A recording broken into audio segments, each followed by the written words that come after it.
Welcome to the Deep Dive. Today we're focusing on a really unique collision. The intent, the meticulous professional life of an expert Yeah, and the catastrophic return of a past trauma. exactly. We're navigating this collection of source materials centered on a woman named Fiona Bristow. She's a canine search and rescue expert, SAR, for short out on Orcas Island in Washington. Right, and her entire world is just violently upended when the serial killer she survived years ago, Yeah. well, he sends his apprentice after her. This deep dive is, at its heart, a study in contradiction. I mean, on one hand, you have this absolute dedication, this discipline and training it takes to run a top-tier life-saving SAR unit. A world built on predictability and trust. Exactly. And on the other hand, you have pure chaos, the narcissistic pursuit of fame, and this escalating pathology of a serial killer legacy. First embodied by George Allen Perry, the infamous Red Scarf Killer, and now his very zealous protege, Francis Eckel. Yeah. And the sources we have, they're from an author known for blending these high-stakes crime procedurals with narratives that focus on really specialized domestic skills. Which gives us the perfect framework. We're not just looking at a thriller plot here. We're really examining professional mastery.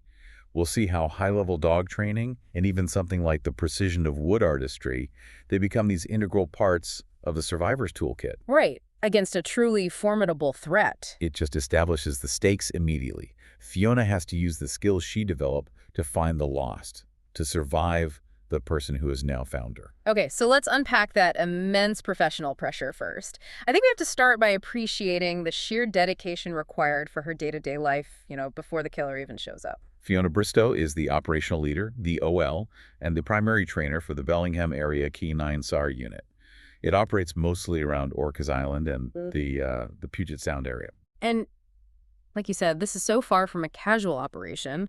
The material really stresses that the dedication and training required they're almost overwhelming. It demands total concentration, exceptional morale. And a focus that translates into real, measurable results. And that measurement is the key. It's the indicator of their professionalism. Yeah. They have an almost 90% success rate on individual problems. 90%. Just think about what that means. It's incredible. 90% of the time, when a specific human scent trail is assigned to a dog and handler team, they find the person, often under just terrible conditions. Which is exactly why local law enforcement, all these agencies, they rely on them so heavily.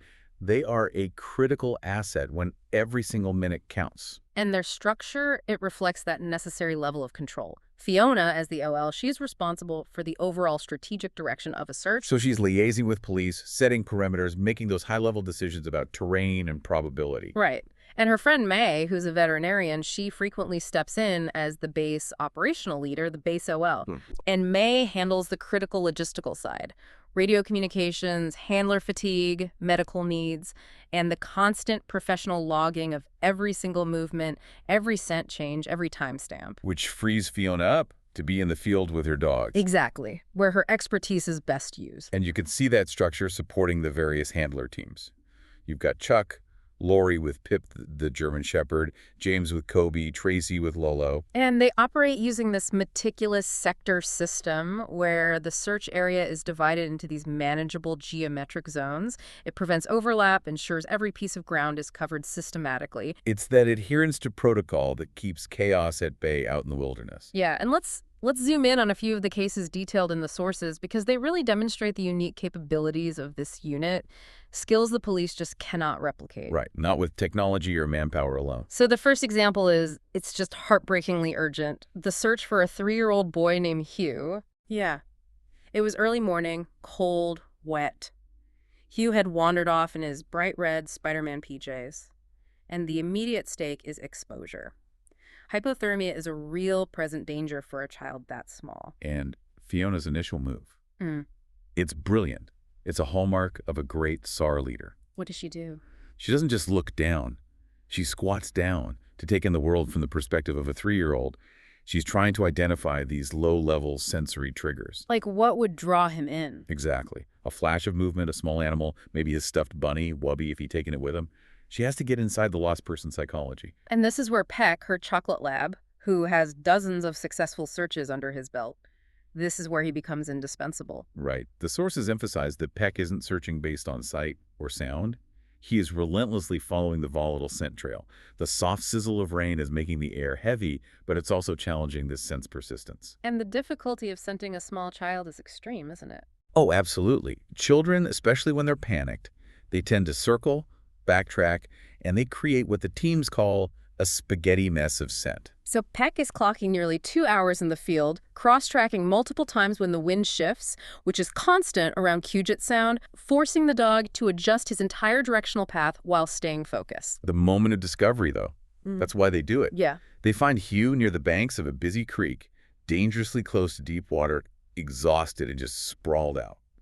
But the key thing is, the boy isn't terrified of the approaching adults. He's clinging to Peck. He's clinging to Peck, and the dog immediately accepts his reward, which is a gummy worm, a small, familiar piece of civilization that Hugh offers him. That detail is so powerful. It really shows that the dog is the bridge between the terrifying wilderness and the safe return. It really is. And Fiona's professionalism allows her that one moment of relief when she relays the update to May. We've got him, safe and sound. Tell Mom he's eating his gummy worm. Total control in the field, followed by this immediate, deeply human emotional connection. And that profound need to understand the lost person's mind, it's amplified in the next case. Walter, an elderly man with early-onset Alzheimer's, lost on San Juan Island. Right. He'd wandered off with his fishing gear, seemingly without any purpose. This search is less about physical survival in the wild and more about navigating neurological confusion. Walter was circling, backtracking, making these seemingly illogical movements. And Fiona's insight here was critical. She realized he wasn't trying to find a new place. He was trying to return to the old place. Exactly. Specifically, the house where he lived before his wife died, the home his daughter had to move him out of to care for him. She recognized that getting lost in the woods was mirroring his profound feeling of being lost in his own mind, in his own home. He was frightened and frustrated.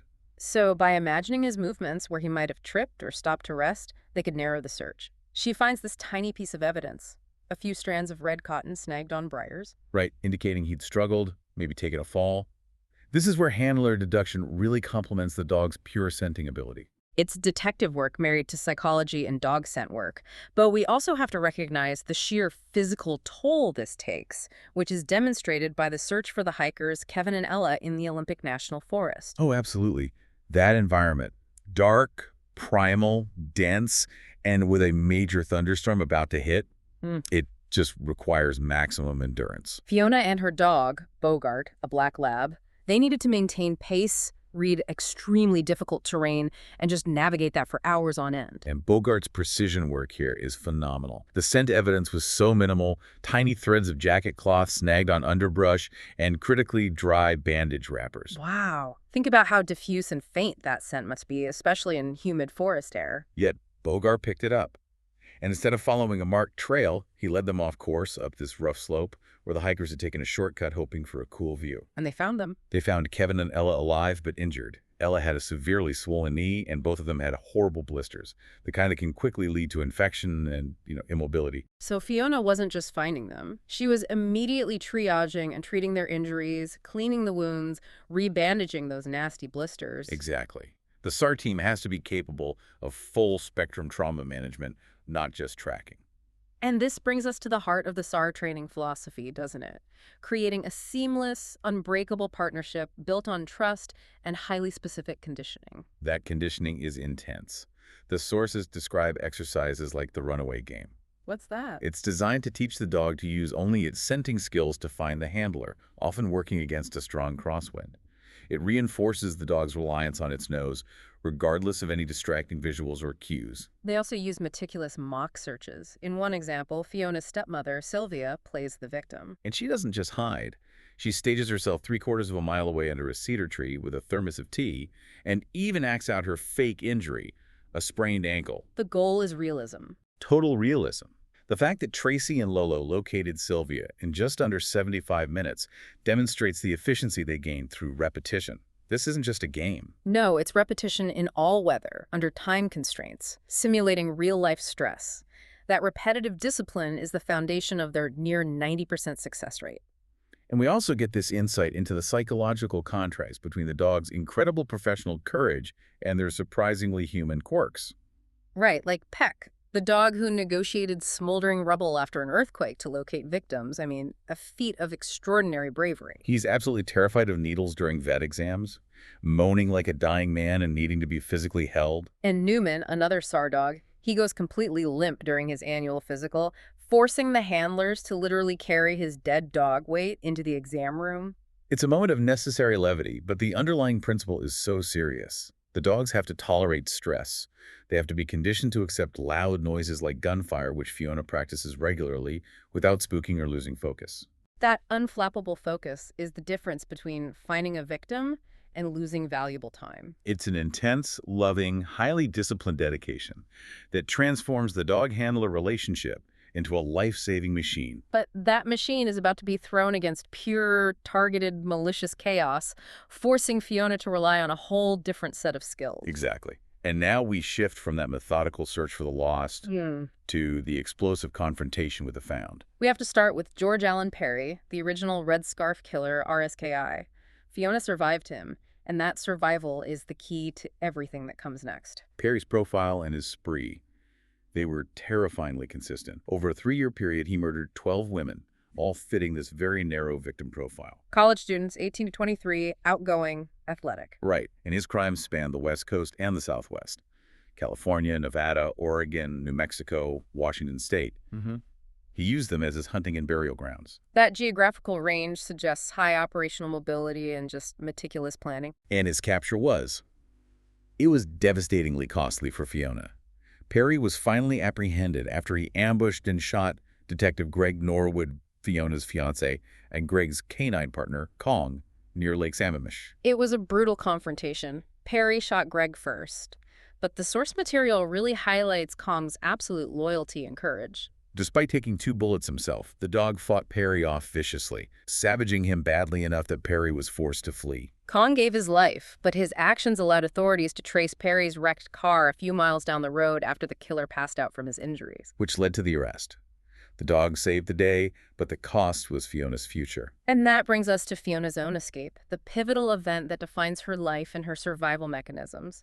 The recollection is so visceral. She was transported in the trunk of his car, feeling dark, sick, disoriented.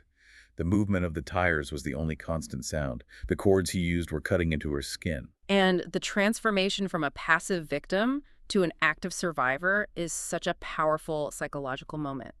The sources describe her reaching a point where she stopped crying, stopped panicking, and she got mad. That anger became a focused weapon. She realized she had this tiny knife hidden, barely more than a rudimentary sharp object, and she made the decision to use it. Her strategy was brilliant in its simplicity and brutality.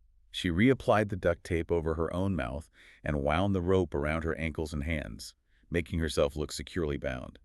She was waiting for that moment of maximum opportunity and surprise. So when Perry opens the trunk whistling, assuming he has total control, she struck. She stabbed him in the face, aiming for the eye. Though she hit nearby, it still caused immediate, blinding pain and shock. And that moment of surprise gave her the crucial advantage. She rammed her fist into his face, kicked out, and then grabbed the shovel he dropped during the struggle. She slammed that shovel against his head a couple of times, knocking him unconscious. She grabbed his keys, a tangible symbol of freedom, and just drove away in shock, navigating the dark roads of the Olympic National Forest until she reached a lodge. The psychological takeaway here is crucial. She was a track star, someone who listened to warnings, but her mistake was not having a partner who could keep up with her physically. Her survival was not passive. No, she fought her way out. That realization that she had the internal resourcefulness to brutally defend herself is the foundation upon which she built her current life of physical discipline and control. And she gave authorities the description and car details they needed, though it still took them nearly a year to capture Perry after that. So now we transition to the contemporary threat. Francis X. Eckel, RSK2 and The Apprentice. And this wasn't a spontaneous copycat. Not at all. This was a structured mentor-student relationship forged through long-term prison correspondence. Eckel, an English teacher from College Place, saw George Allen Perry as his guide, someone who would unlock the confining cell he felt trapped in his whole life. The analysis of Eckel's meticulous nature is where you see this dark inversion of Fiona's SAR discipline. He was obsessed with self-improvement, but twisted toward pathology. He had his daily 100 push-ups, crunches, squats. He maintained this strict discipline and purity dictated by Perry's prison philosophy. He quit his teaching job, started traveling, committing crimes that initially mimicked Perry's profile.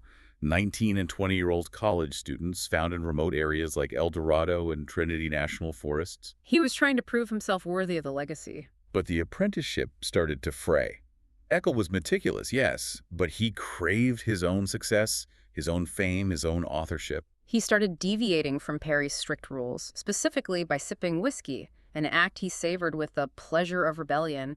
He felt his own power growing and found Perry's absolutes, twitching with inadequacy. He needed to make his own mark. A mark that exceeded his master's. And that mark became Fiona herself. The sources reveal that the press coverage following Perry's arrest, specifically an article featuring Fiona titled "The Searcher and the Serial Killer," drew him in. He saw her as the living embodiment of his mentor's one great failure. He began monitoring her blog, her website, shifting his focus from random college students to targeting this specific survivor. The sources confirm he saw the murder of Fiona as the payment required for tearing down his spiritual cage. And this shift from killing based on a generalized victim type to targeting a prominent survivor and a recorder is the core of the escalation. He eventually abducted the reporter, Cutty Starr, using her not just as a victim, but as a calculated bait and a proxy for Perry's failure to capture Fiona. It moves the entire crime narrative from mere pathology to a pursuit of authorship and perverse recognition. He needed his story to be recognized, and Fiona was the one person who could truly validate his grand design by reacting to it. So the red scarf, it's not just Perry's calling card. It's the symbol of the psychological war being waged against Fiona. Right. When the first new murder occurred, a red scarf was mailed directly to her. This signaled Perry's continued psychological presence and influence. But the second scarf tied physically to her mailbox on Orcas Island, that confirmed the worst. Eckel was operating locally, closing the distance and invading her sanctuary. And the source material suggests Fiona realized this was an arrogant, dangerous move. She believed Perry might even be trying to cut the cord with his now uncontrolled apprentice. Yet she felt this oppressive presence of both killers hovering over her. This relentless psychological warfare drove Fiona to an almost unimaginable action. She agreed to meet George Allen Perry in prison. Which was against the vehement wishes of Simon Doyle, the man protecting her. Absolutely. Her motivation wasn't purely about gathering information. It was deeply personal and strategic. She needed closure for Greg, revenge for all the loss. But critically, she went in there to solidify her power. How so? She adopted the demeanor and strategy of an alpha dog trainer, confronting an aggressive, unruly animal. She had to assert the alpha position, forcing him to submit, or, more strategically, forcing him to react with rage that would make him careless. She provoked him deliberately, calling him George rather than allowing him the formality of his surname. That diminished him. Yeah, and she relished the thought of him being thrown back into segregation, the ultimate loss of control in prison. She told him she was ready for Eckel, his failure, and that he would lose again.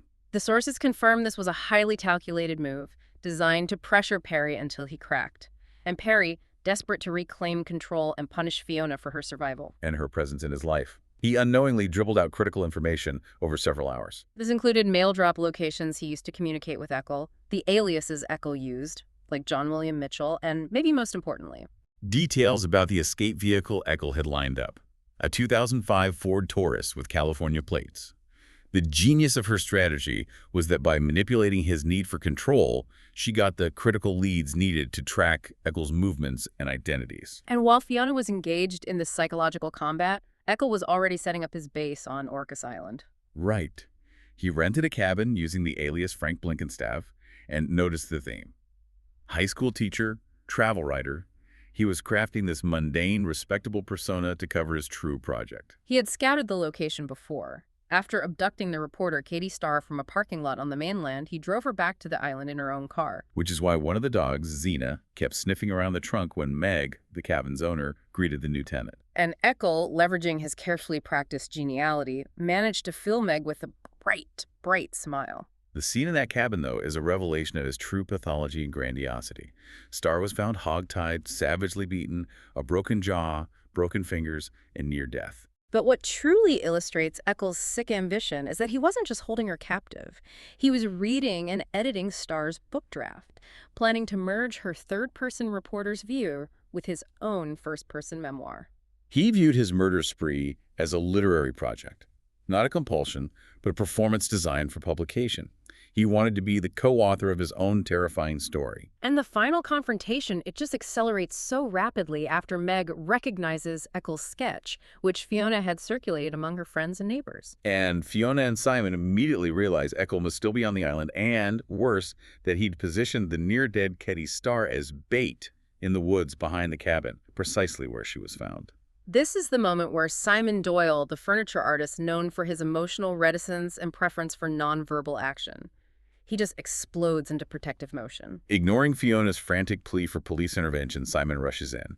The sources describe him exhibiting his ugly temper and that instinct to kick ass. He finds Eccles and proceeds to just brutally and methodically batter his face with his fists in this vicious, overwhelming fight. Simon isn't fighting professionally. He is fighting to incapacitate and destroy the threat to the person he loves. And Fiona arrives moments later, drawing her gun, confirming Eccles' prediction that she would come alone to confront him. But she maintains that necessary control. She uses the calm, firm, no-nonsense tone she reserves for breaking up aggressive dogfights to stop Simon's own raging violence. She says, "Simon, stop. He's finished." She subdues both the killer and the protector. The irony is so rich. Eccles, the highly disciplined apprentice who planned to use his crime to become a celebrity author, is instead severely beaten by a local wood artist and held at gunpoint by his intended victim, whose natural instincts proved far superior to his calculated pathology. When James arrives shortly after to secure the scene, his comment to Simon is the perfect summation of the moment. "You do nice work, Simon." A chaotic, brutal, yet ultimately necessary end to the methodical training of the apprentice. So we've seen Fiona operate under extreme professional stress and extreme personal trauma. Now we have to analyze the foundation that allows her to function at this level.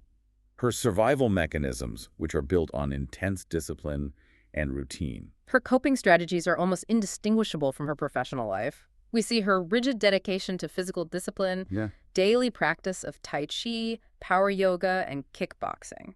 This isn't just exercise. She refers to it as training for centering power and muscle memory. She's literally practicing instantaneous, calibrated self-defense. So that the next time someone opens a trunk, she has the physical resources to pivot and defend herself instantly. Exactly. And that need for order and control, it extends profoundly into her domestic life. It manifests as obsessive cleaning and organizing. She alphabetizes her books. She damp mops Simon's floors, even though he complains, and she lines his kitchen drawers, noting that he made the clever dividers himself. This is a classic trauma response, isn't it? Maintaining sanity against external chaos by ensuring total control over her immediate internal environment. Yeah, and she finds this routine useful. She even views minor irritation like Simon's habitual messiness as a useful temporary distraction. She acknowledges it, but then it fades away because, as she reminds herself, there is always too much that is bigger to worry about. Her home, her woods, her ingrained routine, this is her safe house. When the FBI advises her to stop taking new SAR clients and restrict her travel, she feels profound resistance. She has to make a living, but more importantly, being restricted from traveling alone causes this stir-crazy restlessness.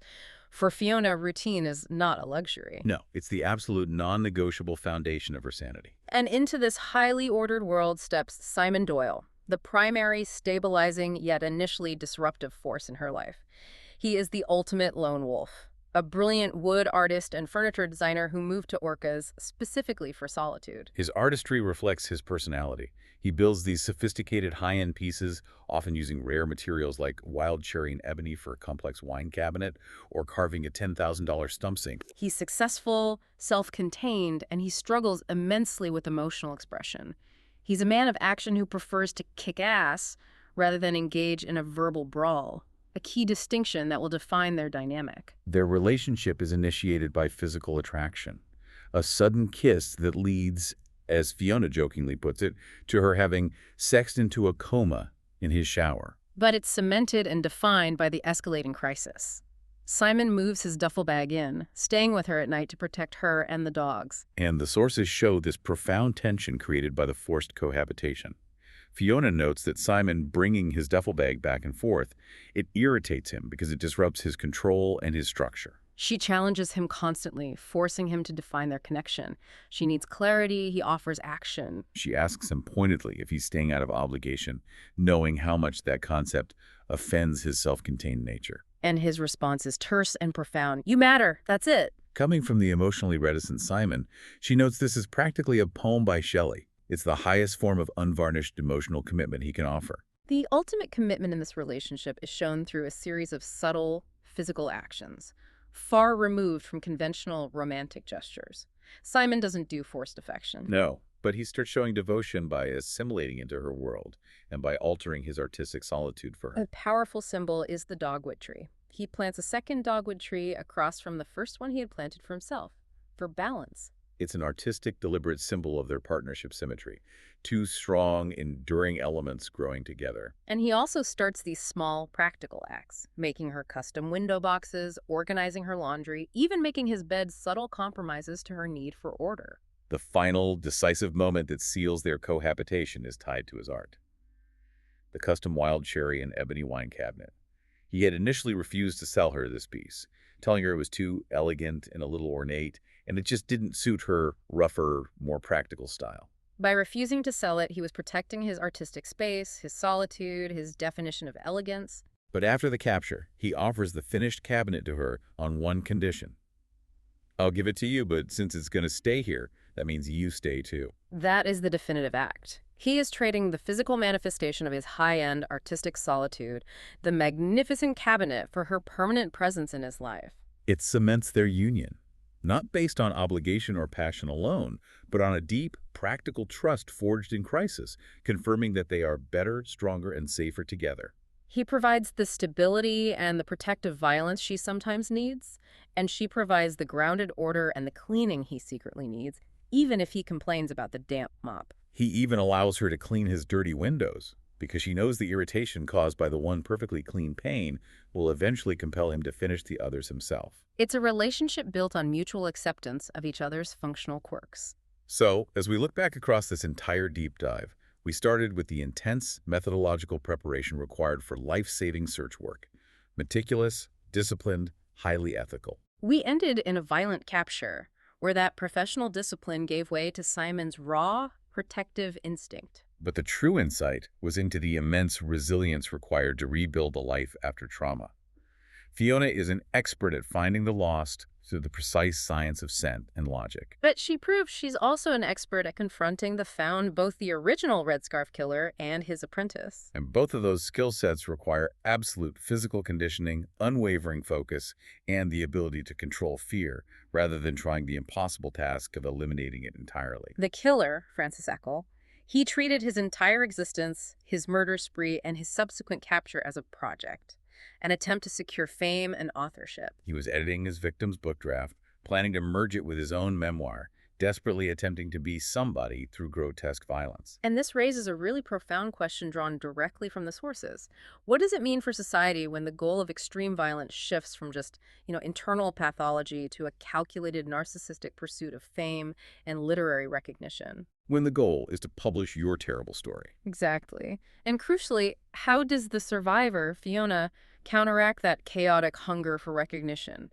Not through chaos, but through deliberate, meticulous acts of creation and maintenance.